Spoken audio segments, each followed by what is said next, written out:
Et bonjour à toutes et à tous, c'est l'Abri des Pages, j'espère que vous allez bien. Aujourd'hui on se retrouve dans un nouvel épisode de podcast dans lequel... La porte vient de grincer, mes chats viennent de rentrer dans la pièce, tout va bien. Dans lequel je vais vous faire un récapitulatif de ma participation au challenge Romantasy de Nina Quill. Je pensais pas la faire au cas où ma palle resterait la même du début à la fin. Mais c'est pour ça que je me suis dit je vais faire cet épisode aujourd'hui parce que ma palle a changé. J'ai dû faire quelques petites corrections.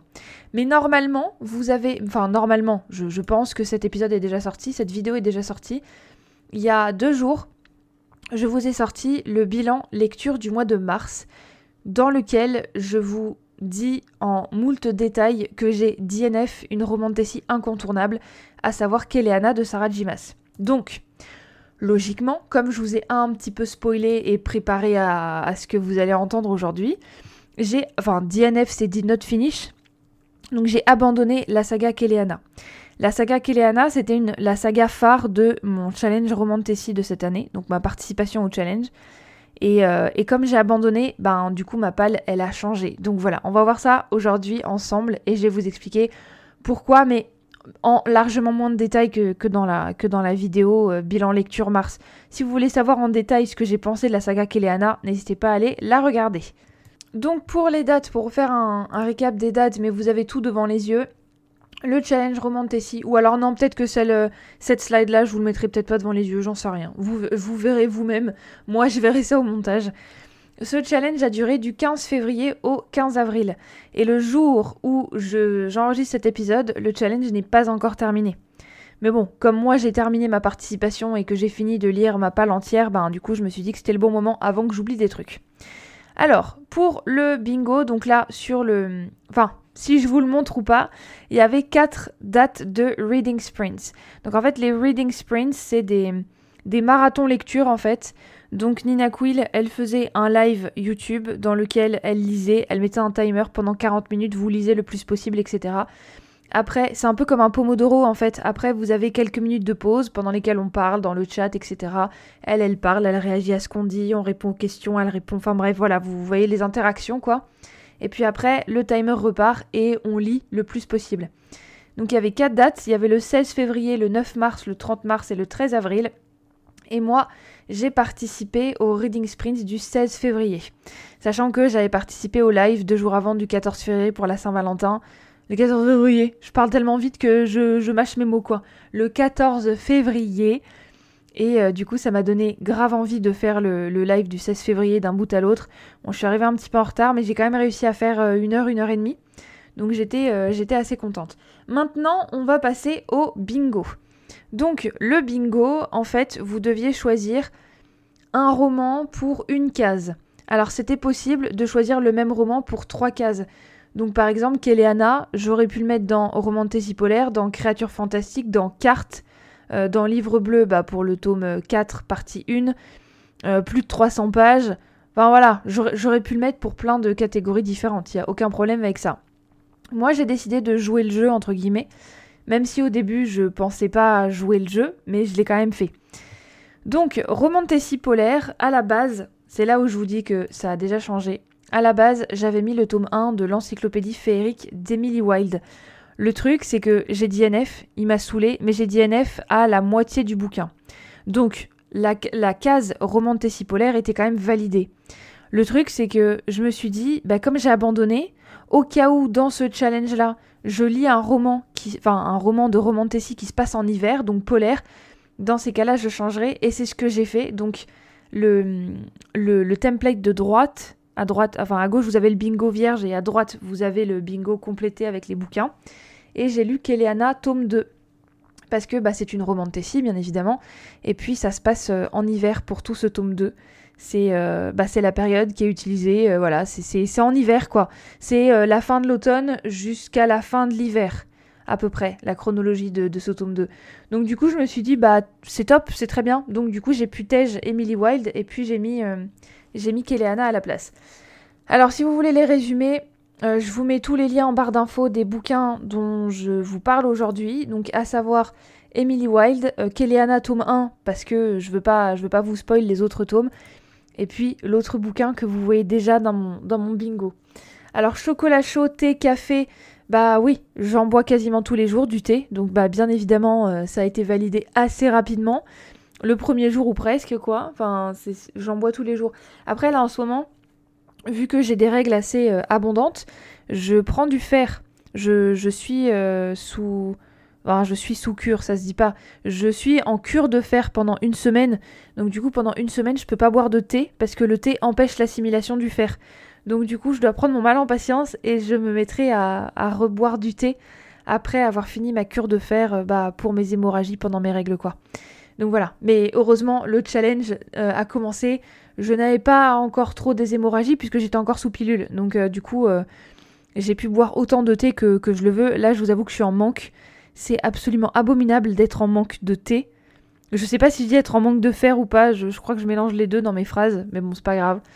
Au cas où, je préfère dire que non, je ne suis pas en... Enfin, je suis en manque de fer à cause de mon hémorragie. Mais je suis surtout en manque de thé. Je vous avoue que ça me manque, mais c'est un délire. C'est un délire. La troisième case, c'était créatures fantastiques. Et là, j'ai mis Kéléana tome 1, parce qu'il y a des démons, des monstres. En fait, c'est l'histoire principale du tome 1, enfin de toute la saga, bien évidemment, mais ça commence dès le tome 1. Donc, créatures fantastiques, ouais, bien sûr, on est en plein dedans. Et donc, comme j'ai complété 3 cases, une ligne de 3 cases, ça fait un bingo. Un bingo, en fait, c'est ça. C'est quand vous complétez une ligne, donc une ligne horizontale, verticale et diagonale. Donc, il y avait 3 lignes verticales, 3 lignes horizontales et 2 lignes diagonale, donc du coup au total ça faisait alors attends 1, 2, 3, 4, 5, 6, 7, 8 5 x 8, 40 c'est ça hein, 5 x 8, 40 ouais c'est ça, ok 5 x 8, 40 plus 9 cases, ça faisait 49 points maximum parce que ça fait 1 point par case validée et si tu réussis le bingo, donc la ligne ça te fait 5 points, donc au total si tu complètes tout le tableau ça te fait 49 points et moi j'ai réussi à avoir les 49 points du coup et je pensais pas. En fait, attendez, je pense que si j'avais complété le bingo comme je pensais le faire, parce que du coup... attendez, je vous expliquerai ça après. La case avec une carte, Kéléana, le préquel, donc que j'appelle tome 0, il y a une carte au début de tous les tomes de Kéléana, donc nickel, pile poil, ça passe. Livre bleu, j'ai lu le tome 4, partie 1, enfin la première partie du tome 4 qui est divisée en 2 tomes, je sais pas pourquoi, vu que les autres c'est des pavés, ils n'ont pas été divisés pour autant. Donc j'ai lu la première partie du tome 4 qui est un tome bleu quand même turquoise. Le tome 1, je le voyais plus noir que bleu. Celui-là, bleu turquoise, c'est évident que c'est du bleu. Et je savais pas si je mettais le bleu ciel. Donc le tome 6 qui est bleu ciel, sauf que j'ai DNF. Donc du coup, j'ai pas lu le tome 6. Un sprint live, ça je vous ai déjà dit, j'ai participé au sprint du 16 février. Ensuite, un livre de plus de 300 pages. Alors là, je me suis dit, je vais prendre le pavé de la saga et c'est Kéléana tome 3. Il fait 650 pages, un truc du genre. En fait, je pensais qu'il faisait 850 parce qu'il fait la même épaisseur que le tome 5 et le tome 6 qui font 850 pages. Le truc, c'est que les pages du tome 5 et 6, elles sont tellement fines que du coup, en fait, il y a beaucoup plus de pages. Celui-là, 650 pages et quelques, ouais, c'était beaucoup plus lisible et puis le papier était plus agréable. L'odeur du bouquin était plus agréable. Le 5 et le 6, honnêtement, ça m'a pas donné envie du tout, en fait. Et c'est pour ça du coup que j'ai DNF le tome 5 au bout de 430 pages et quelques parce que ça m'a saoulé. L'histoire ça m'a saoulé. Enfin bref, je vous donne plus de détails dans mon avis lecture du mois de mars. Mais clairement, le fait d'avoir encore des personnages féminins et des personnages masculins hyper sexualisés, ça m'a saoulé en fait. Pour moi, un beau mec, c'est pas un mec hyper musclé, hyper taillé, hyper... Enfin voilà, le fait que les fées, enfin FAE du coup, le fait que les faées, du coup je vais prononcer ça comme ça pour que ce soit plus évident pour vous, le fait que les faées ce soient des animaux qui marquent leur territoire, qui reniflent, enfin je veux dire, c'est des chiens en fait. Donc, et ils ont des comportements littéralement de chiens, parce que la Kéléana elle est en rut, son mec il est en rut tout le temps, enfin son mec à partir du tome 3-4 quoi. Bon voilà, je vous avoue que... En fait, dans le tome 5, j'ai retrouvé tout ce que je déteste chez Sarah J. Maas et du coup, j'ai abandonné. Voilà. J'ai arrêté de lire, ça m'a vraiment saoulée. Et du coup, ça explique le fait que le vétéran de la palle, comme j'ai DNF Kéléana, moi, à la base, je pensais mettre comme vétéran de la palle Kiss of Deception, le tome 1 de The Remnant Chronicles de... comment elle s'appelle déjà ? Mais non, mais c'est pas possible. Comment elle s'appelle déjà? Kiss of Deception, c'est de qui? Arrête! Attends, je vais vérifier parce que je crois que je l'ai sous les yeux quelque part là. Mary Pearson. Oh punaise, j'étais capable d'oublier ça quoi. Kiss of Deception de Mary Pearson. À la base, je pensais lire celui-là, mais je me suis dit, j'étais à la base en train de me lancer dans la lecture de la saga complète de Keleana. Donc à savoir 9 tomes. Parce qu'il y a le 0, le 1, le 2, le 3, les 2 tomes du 4 qui est divisé en 2 parties, le 5, le 6 et le 7. Donc ça fait 9 tomes. Je me suis dit, peut-être que Kiss of Deception de Mary Pearson, j'aurais pas le temps de le finir en fait. Enfin, sachant que le tome 5, 850 pages, le tome 6 de Keleana, 850 pages, et le tome 7, 1120. Je me suis dit, il y a peu de chances que j'arrive à lire Kiss of Deception de Mary Pearson. Donc c'est pour ça qu'à la base, je me disais, je dis beaucoup à la base dans cette vidéo, dans chaque vidéo, il y a un truc que je répète, c'est terrible. Je sais plus exactement combien de points ça me faisait, mais de toute façon, ça me faisait entre 31 et 49. Donc j'avais quand même le titre de Romantasy Queen. Romantasy Queen qui est le rôle le plus élevé sur Patreon de Nina Quill. Il y a les Romantasy Baby, tu payes je sais plus combien par mois pour je sais plus quoi. Après, t'as Romantasy Reader et Romantasy Queen. Mais je vous le mettrai sous les yeux, du coup, à la fin de cette vidéo. Et à la base... Oh, punaise, j'ai encore dit à la base, je suis pénible. Buvez un verre d'eau quand je dis à la base. Voilà. C'est toujours le jeu que je fais dans mes vidéos, mais bon. Il y en a qui m'ont dit qu'elles le faisaient, donc écoutez, moi, je continue à le dire, du coup. Comme j'ai pas tout lu, je me disais que j'allais avoir... Alors, attends, il y avait ce bingo-là.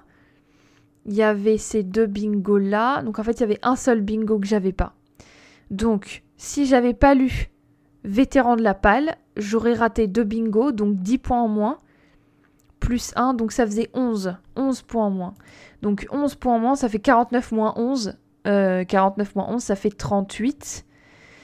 Donc, 38 points, on est bien entre 31 et 49. Donc, j'aurais quand même eu le titre de Romantasy Queen. Donc, c'était pas très grave si j'arrivais pas à lire le Vétéran de la Palle. Mais vous savez quoi? Du coup, comme j'ai DNF Keleana, je me suis dit, peut-être que je vais pouvoir lire Kiss of Deception. Le truc, c'est que Kiss of Deception, c'est le tome 1 d'une trilogie, qui ensuite est suivie par une duologie qui est sortie avant la trilogie en français. Donc il y a Kiss of Deception, Heart of Betrayal et tout ça, la trilogie Remnant Chronicles. Et après, t'as Dance of Thieves et Vow of Thieves de Mary Pearson, qui est la suite de la trilogie, en fait, qui se passe plusieurs années après. Mais en français, la duologie est sortie avant la trilogie, alors que c'est pas le bon ordre chronologique. Donc, au final, je partais du principe que si je lisais Kiss of Deception tome 1, j'allais forcément lire les 2 autres tomes de la duologie qui suit. Donc, j'allais me lancer dans une saga de 5 tomes. Après avoir DNF Keleana, c'était assez imbuvable et impossible en fait de me dire que j'allais me relancer dans une autre saga qui fait 5 tomes. Enfin, rien qu'à cette optique-là, j'étais déjà saoulée en fait.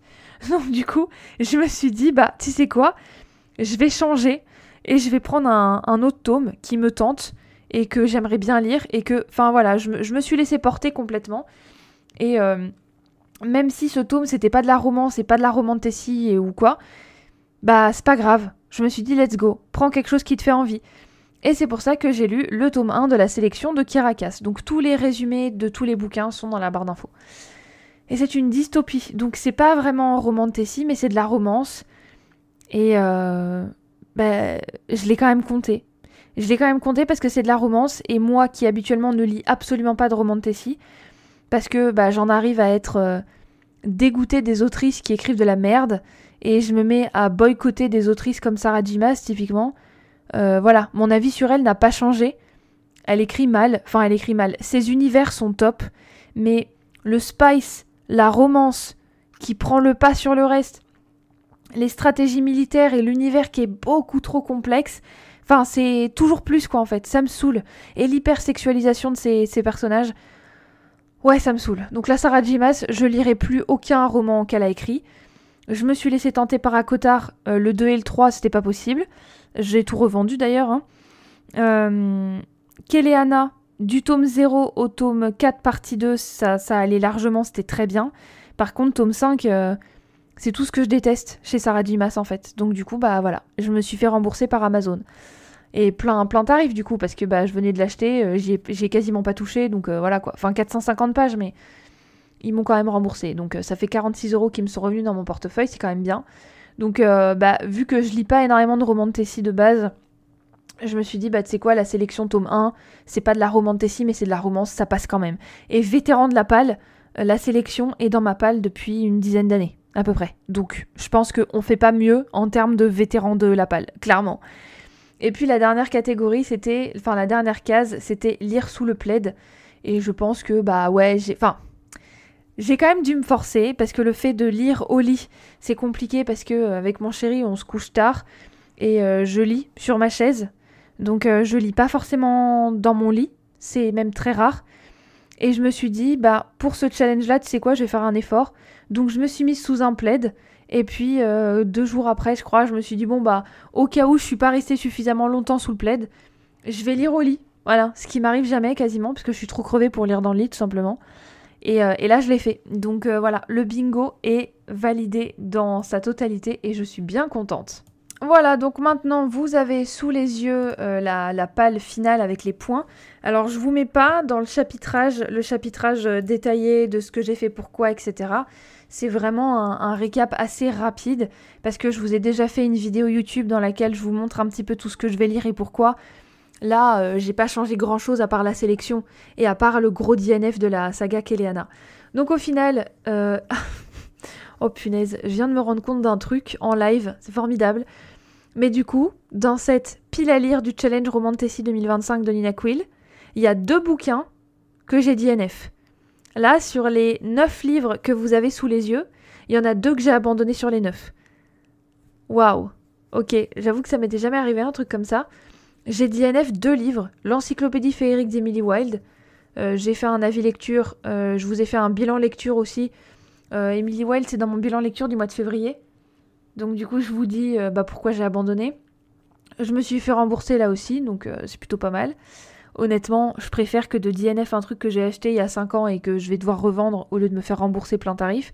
Mais bon, voilà, c'est très souvent ça, hein. Quand t'achètes un bouquin, t'es perdant dans tous les cas, parce que si t'aimes pas, bah t'auras perdu de l'argent. Les bouquins, ça n'a quasiment plus aucune valeur aujourd'hui et c'est extrêmement triste, je suis bien d'accord avec vous. Donc, il y a Keleana 0 que j'ai lu, enfin le préquel, le 1, le 2, le 3 d'un rouge bien qui pète là, les 2 tomes 4, donc le bleu et le vert, et le tome 5 que j'ai lu jusqu'à un peu plus de la moitié, je crois. Ouais, ça devait être ça. Enfin, grosso modo, quoi. Peu de choses près, c'était à la moitié. Et puis, la sélection tome 1 que j'ai lu et que j'ai adoré. Et si je devais faire un classement de ces bouquins de ce challenge Roman de Tessie, le 1 et le 2, ça a été vraiment mes tomes préférés, ça a été des coups de cœur. Et j'ai mis 5 sur 5 au 1 et 5 sur 5 au 2. Mes avis lecture sont déjà disponibles sur Instagram et sur YouTube aussi d'ailleurs, dans ma vidéo bilan lecture du mois de mars. Et Keleana préquel, j'ai beaucoup aimé, mais j'ai surtout aimé la nouvelle avec les assassins silencieux dans le désert. C'était vraiment incroyable, j'ai trop aimé. Malheureusement, du tome 1 au tome 5, les assassins silencieux, on n'en entend pas parler. Alors peut-être qu'ils arrivent, il me semble qu'ils arrivent avec Ansel dans le tome... à la fin du tome 6, je sais pas. Mais franchement, j'avais la flemme, j'avais pas envie. Et me faire attendre autant de tomes, alors que c'était aussi bien, enfin il y avait une telle... possibilité de dingue en fait. Les sorcières, on voit pas leur pays. Les loués, donc le pays de Néhémia, on le voit pas non plus. Les assassins silencieux, on les revoit pas avant la fin du tome 6 et encore, tu vois. En fait, ça se passe toujours au même endroit, alors que t'as un monde de fantasy, il y a quasiment pas de voyage. Enfin, tu vois Rifthold à 95%. Bon, Rifthold, c'est une ville que j'ai beaucoup aimée avec le palais que j'ai adoré dans le tome 1 et 2. Donc après tout, alors après tout, tant mieux parce que j'ai adoré ces lieux-là. Mais t'as un lieu, t'as le pays de Keleana dont il est question, tu le vois jamais en fait. Donc, enfin, je pense peut-être dans le tome 7, mais enfin bref, j'aurais aimé que ce soit fait différemment et que surtout le tome 5 il y ait moins de spice. Parce qu'il y a 12 pages de spice dans le tome 5, mais c'est d'affilée, hein. C'est d'affilée, je déconne pas. C'est 12 pages pour une scène de spice. Et apparemment, de ce que j'ai vu dans les avis des filles à qui j'en ai parlé, elles m'ont dit que dans la deuxième moitié du tome 5, c'est encore pire en fait. Il y a que ça quasiment. Et tu te dis, mais t'as écrit 800 pages avec autant de spice que ça, mais c'est du temps perdu, c'est des pages perdues en fait. Enfin, sans déconner, mais arrête, fais-toi soigner quoi. La Sarah J. Maas, elle est obsédée, mais je te jure. En fait, j'ai l'impression qu'elle décrit ses fantasmes et qu'elle s'imagine que les petites nénettes de 16 ans vont kiffer. Ouais, bah non en fait. Moi je trouve ça problématique de mettre ces sagas-là dans la rayon jeunesse. Hein. La sélection rayon jeunesse, aucun problème. Même Emily Wilde en rayon jeunesse, il n'y aurait eu aucun problème. Mais Kéléana, pour le début, jusqu'à la deuxième partie du tome 4, aucun problème. Et encore le tome 3, je trouve que la violence avec les sorcières et tout, elle est quand même pas mal présente.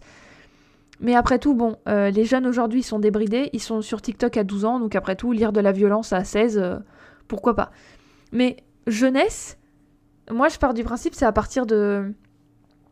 Enfin, c'est les ados, quoi, donc c'est à partir de 12 ans, 13 ans, tu vois. 13 ans pour lire du Kéléana, c'est trop jeune, je trouve.